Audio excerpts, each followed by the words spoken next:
Et en même temps, j'ai vécu cette magnifique initiation de donner la vie, qui est la chose la plus incroyable que j'ai jamais expérimentée.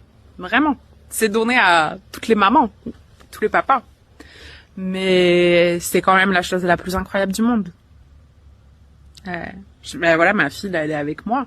Il y a 3 ans, jour pour jour, elle n'existait pas. C'était juste un potentiel. Aujourd'hui, c'est un humain entier qui parle, qui chante, qui rigole, qui a sa personnalité, qui a déjà plein de, voilà, de vertus, de qualités, c'est incroyable. Incroyable. Et quand on vit ce processus de manière métaphysique, à se poser des questions, à prendre conscience de la grandeur du phénomène, de pas s'arrêter à la matière, mais de se dire, ouf, c'est une âme qui a choisi de venir s'incarner et dont j'ai la responsabilité de prendre soin. Eh bien, ma manière de voir le monde a énormément changé grâce à ça. J'ai vraiment vécu l'accueil de ma fille comme le divin vient s'incarner sur terre et c'est toi qui es responsable de l'accueillir et de prendre soin d'elle.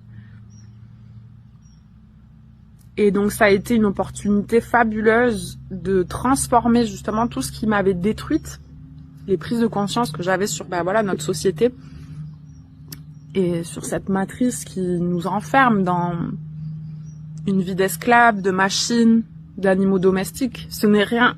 Il suffit de regarder ce qu'on fait aux animaux pour voir qu'en réalité, c'est ce qui nous arrive à nous-mêmes. C'est un miroir.